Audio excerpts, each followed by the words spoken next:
C'est Apolline Matin. Allô Marie. Il est 6h21. Allô Marine, ce matin, c'est une question de Laure qui a été chez le garagiste. Elle a effectué des travaux et puis il y en a eu d'autres. C'est le garagiste qui a fait des travaux, des réparations sur la voiture. Sans vraiment lui demander, c'est bien le problème. Sans vraiment lui demander son avis. Voilà, c'est ça. Elle est venue pour récupérer sa voiture. Il lui a dit bon bah voilà, je vous ai aussi changé ça et ça. Et puis elle a dit mais moi j'ai jamais demandé ces réparations. Donc elle me demande si elle est obligée de payer. Alors déjà il faut savoir que le garagiste n'avait pas du tout le droit de faire ces réparations sans lui en avoir parlé au préalable. Il aurait dû lui faire signer ce qu'on appelle un ordre de réparation, un devis tout simplement.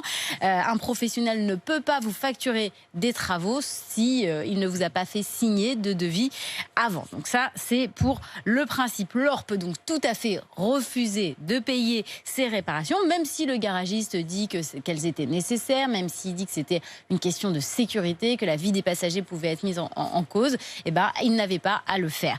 Donc le problème, c'est si le garagiste maintenant refuse de rendre la voiture. Alors, ça, c'est très courant. Alors, qu'est-ce qu'elle peut faire à ce moment-là ? Déjà, elle peut commencer par lui rappeler la loi. Et puis, s'il s'obstine, elle peut lui envoyer une lettre recommandée avec avis de réception. Et puis, au pire des cas, elle peut toujours saisir la répression des fraudes. Mais j'espère qu'elle n'aura pas à aller jusque-là. De toute façon, les garagistes n'ont pas vraiment intérêt à garder les voitures dans leur garage. Souvent, ils n'ont pas vraiment la place. Donc, on peut penser qu'elle aura gain de cause assez rapidement. En tout cas, il ne faut surtout pas qu'elle se laisse intimider. Parce qu'ils peuvent être assez intimidants. J'aime beaucoup ce petit conseil de Marie. Ne vous laissez pas intimider par le garagiste. On peut se dire, oh le pauvre, non, en fait non, il n'avait pas à le faire. Il avait tout simplement pas le droit.